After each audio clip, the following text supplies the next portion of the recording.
Hey, wrestling fans, F and True followers, and members of the YWC. Brian Crazy, GC Styles here, and we are F and True Wrestling. Back at you with our Monday Night Raw review for August 1st, 2011. Raw is coming to us tonight from the Conseco Fieldhouse in Indianapolis, Indiana. We start off the show with Michael Cole. He's saying that JR is just a special guest for the next few weeks going into SummerSlam. Lawler reminds everybody at home that JR is permanently back on the announced team. I think this was a very good choice for WWE. Yeah, I mean, I kind of wish that they would have stuck Michael Cole on SmackDown to kind of balance out, because it was kind of like, I don't know, I mean, it was kind of like a balance, different, it was kind of like unbalanced tonight with Michael Cole, Jerry the King Lawler, and Jim Ross. Well, I think they got Cole out there trying to play the role of the heel announcer, but I mean, it's been so... Lawler was the heel announcer, JR was the face, and that's how things work. And then in the late 90s, you got JR being, well, not really JR being a heel. He was always a fan favorite, and then King was like there just as a comic relief as the broadcast. Remember those couple weeks there? Remember when Cole came in, and this was when Cole was still a good guy, and then JR had his own little table built, and Dr. Death Steve Williams would accompany him to the ring. You remember all that back in '99? No. They sent him home because he had the Bell's palsy. You remember that? No, I don't. You have to watch those old tapes we got. But so then we start off the show, the actual show. We see CM Punk come down, before he comes down to the ring, goes to each corner of the stage, gets a huge pop from the crowd, then he proceeds down to the ring. He grabs a microphone, declares the champ is here, grabs a chair, puts it in the center of the ring like he has done in previous weeks.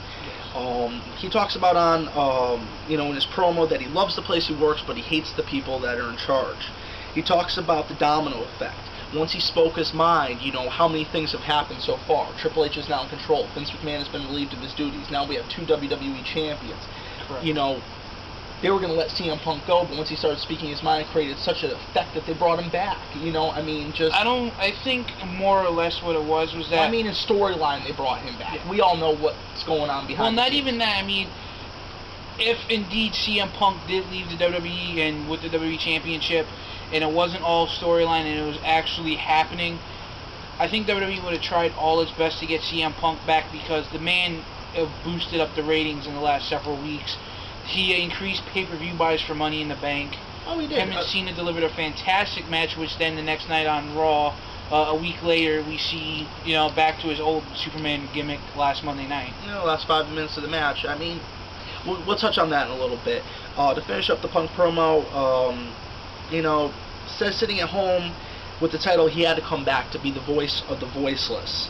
And he says, yeah, Cena has a belt, but it's no better than the replica title that one of the fans is holding out in the crowd. And what Punk has is a real championship title. Triple H then comes down to the ring. Triple H says he re-signed Punk, because it was good for business. Punk says that he is the WWE Champion. Triple H says that John Cena is as well, and he will address this whole situation later on the night. Triple H goes to walk out. Punk interrupts. Punk mocks Triple H, ends up playing with his tie, insulting him, insulting his wife, basically just, trying to instigate Triple H to do something. Then he says, hey, I'm going to drop a mic bomb, drops the mic, and walks out of the ring. So that kind of wraps up that segment. But we should mention, this is the first time in, I guess, WWE history that we've had two WWE champions at the same point in time. Yes. And, for all the people out there that said CM Punk would not be the champion for more than one night, I guess us here at F and True Wrestling were right. We automatically knew when Punk won the title it was going to be liquid gold. And, I think that right now WWE's dumbest move would be to strip Punk of the title, or have Punk drop the title at SummerSlam to John Cena. I'd rather see, if they're just going to give it back to John Cena, I'd rather see this match go to anything but a finish, a no contest, a double DQ, whatever it would take to let Punk Which hold pretty his much, version or hold the undisputed WWE title. Which the biggest information of the night is we now know what the Raw main event will be for SummerSlam, which we will get to in just a second. We're going to just run down the matches real quick. Unfortunately, we had problems with our TV tonight, guys. We had a major storm here in Connecticut. Knocked out the power for 4.5 hours. So we caught what we could. I was over at my parents-in-law's. I got some notes. I pulled from some other fans I was speaking to throughout the night, so I apologize. This isn't as in-depth or informative as a typical one of our reviews, but we will give you guys the full card, and we'll give you some quick thoughts, and we're going to throw this right up there for you guys. So we go into a backstage promo, which is hyping the Morrison Mysterio versus Miz Truth tag match later in the night.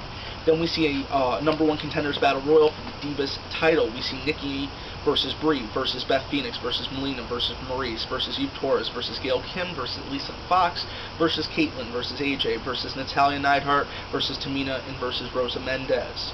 I think for future reference, we just list who was in the match. We don't have to say versus in between each diva. I think it would just be a lot easier, but I'm just saying. You know, I do have a pen in my hand. No, mine. The winner of this match is Beth Phoenix. We'll keep it short and sweet.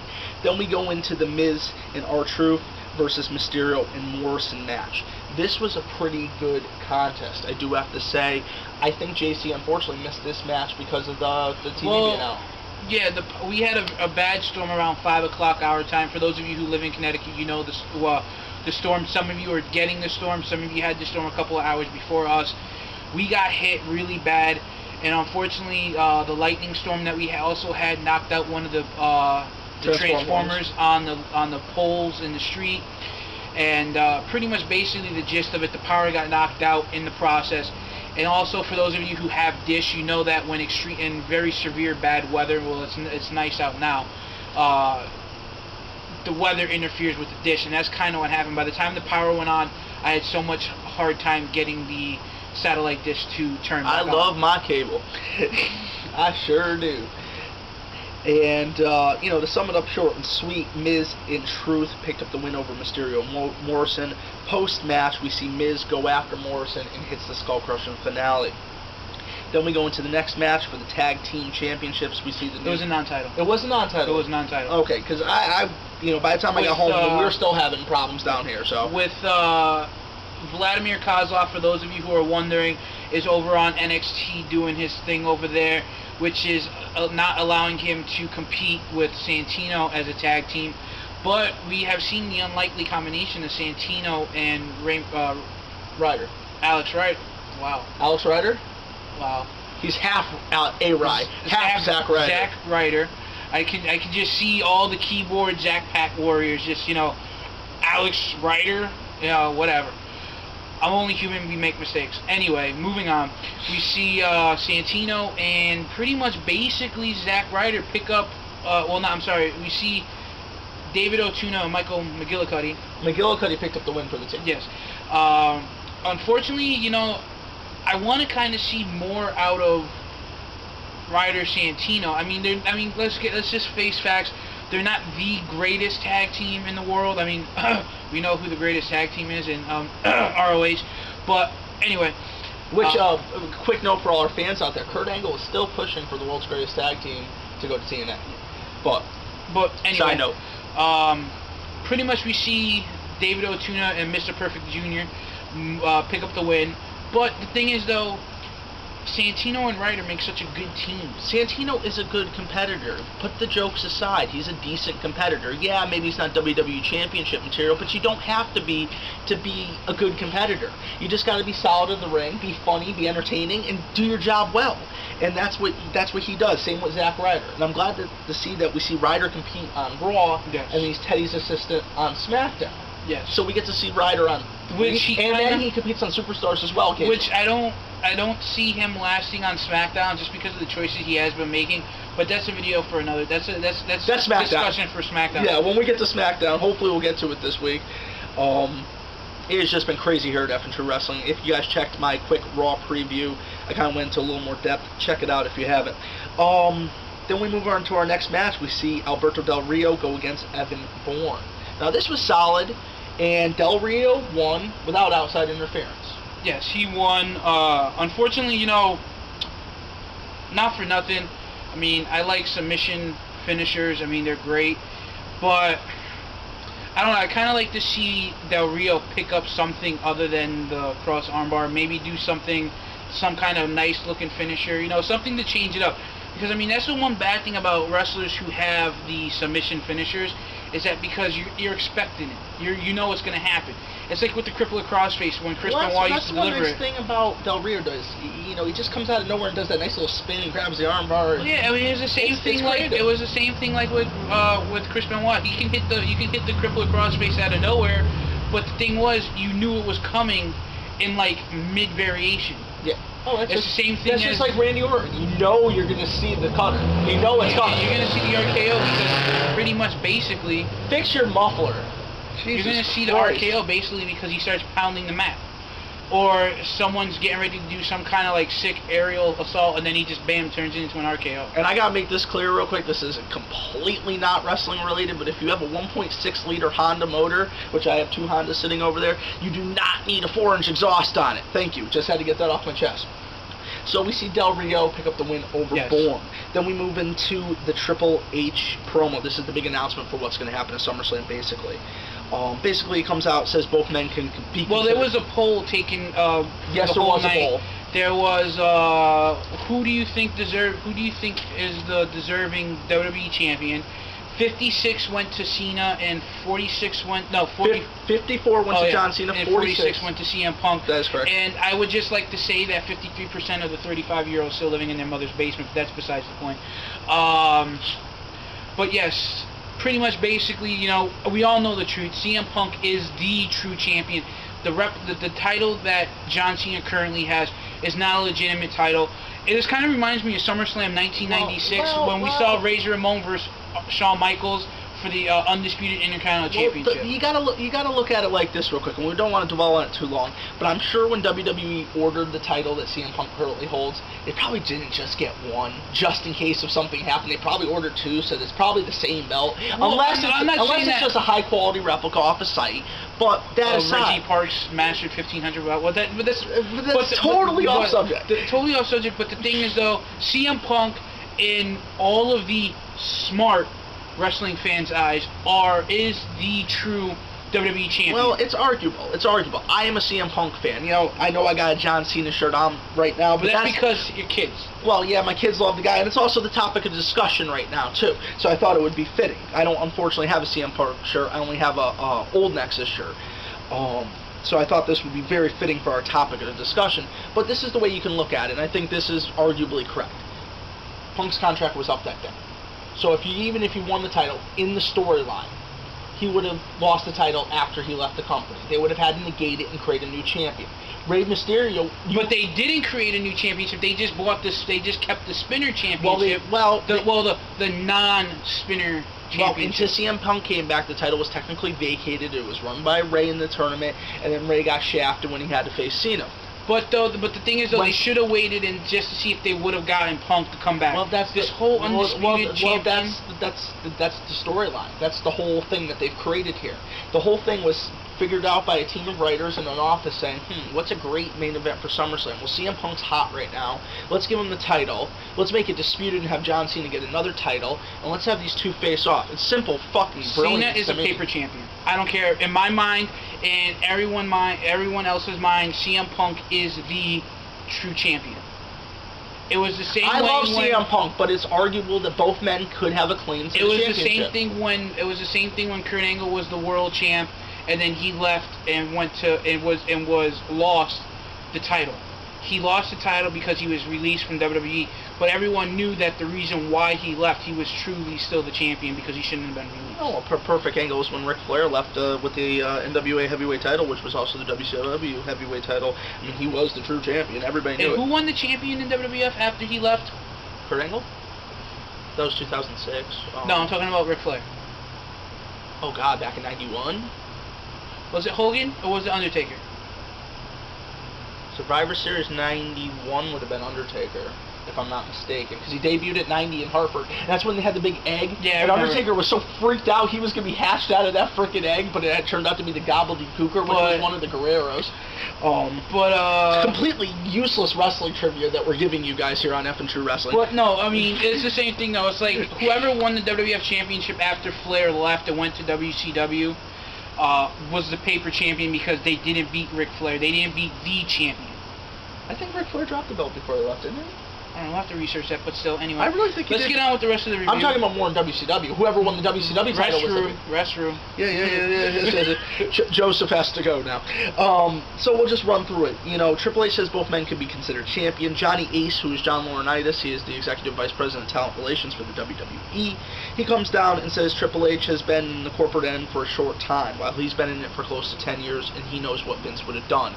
Vince would have stripped Cena of the championship. And, you know, Vince has done so many crooked things to Cena over the years, he probably would have stripped him of the title. Yeah, I would have loved to have seen that. Vince definitely would have, and then he would have gone, "You're fired." But unfortunately, 5 times in 5 years, Vince has been conveniently written out of the storylines. Yeah. But Cena then comes down. Johnny Ace leaves after Cena says basically he's going to knock his teeth down his throat. Yeah. I mean, he booked out of that damn ring. Then Punk came out. Punk comes out. Exchanged words. Exactly. Punk versus Cena at SummerSlam is made, and to close out the show, both of them are standing in competing corners, and every time one of them raises the title, their music hits and they get a pop out of the crowd, which was very surprising, though. I think this has been the first time in weeks that Cena's gotten a bigger pop than Punk. Which was disappointing. I wanted to see Punk. Yeah, everybody's going to say, oh, everybody's on the Punk bandwagon. I've been on the Punk bandwagon for years, so I don't want to I've been on the Punk bandwagon, even though I didn't speak it. I was on the Punk bandwagon since 2004 when he was competing in ROH and in OVW. So for those of you that don't know, now you know. For you don't know, now you know. But for the biggest news of the night, we see CM Punk versus John Cena, 1 match, 1 champion, 1 winner. You know, at SummerSlam, we now have Randy Orton versus Christian. We also will probably wind up seeing Sheamus versus Mark Henry leading up to SummerSlam. And from the way it looked, Alex Riley versus Dolph Ziggler for the United States Championship. I can see that happening. And then we might see Kofi Kingston go against Del Rio, maybe once again. That's a possibility. And then we'll see the Intercontinental Championship. Ezekiel Jackson probably take on one of the former members of the Corps. Sounds like a pretty solid card to me. So, let's wrap this up. For F and True Wrestling, JC Styles, Brian Crazy. Oh, plugs of the night. We forgot to plug. Let's throw out a couple quick plugs. WrestlingRevolution.com and the members of the Wrestling Revolution. Also, Extreme Wrestling, Most Extreme Wrestling. They just hit 205 over the weekend. They are away for their anniversary. 2-year wedding anniversary. Congratulations, guys. Thank you for the shout out. So, guys, please check them out. They are probably just as good as me and Brian, if not a little better. I think that's shooting the most extreme horn, but they deserve it. Husband and wife, you don't get to see a lot of that on the YWC doing reviews. He just loves hearing himself talk. Well, you got to talk almost the entire video. The F and True Click, please check that out. That is our F and True Click. We are going to be uploading Roundtable. No, someone else's F and True Click. Exactly. We're going to be uploading Roundtable discussions. Also, me and Brian have just purchased some DVDs over the last couple of days, so we're going to attempt to sit down and watch those. And also, tomorrow, check back on this channel. No, not somebody else's channel. This channel for a massive purchase Brian Crazy will be making. I'm not telling you what it is. I want guys to guess down below. Yes. Unfortunately, might purchase it until Wednesday, but I think it's going to outshine what you're going to get. I don't know. Even though you might be getting 2, I'm getting 1, but this title has much more prestige than the 2 that you're getting. Yeah, but if we're looking for combined value, But anyway, you know, please check those channels out. People are like, okay, these guys just went from having the nicest, most professional review to what the hell is this? So please check out those channels. And for F and True Wrestling, JC Styles, Brian Crazy, and I do want to say one last thing. Thank you to our latest subscriber. This is the last one stuck in my head. I am going to write him down for every weekly show. But Wrestling Jesus 2011, thank you for subscribing. So have a great night.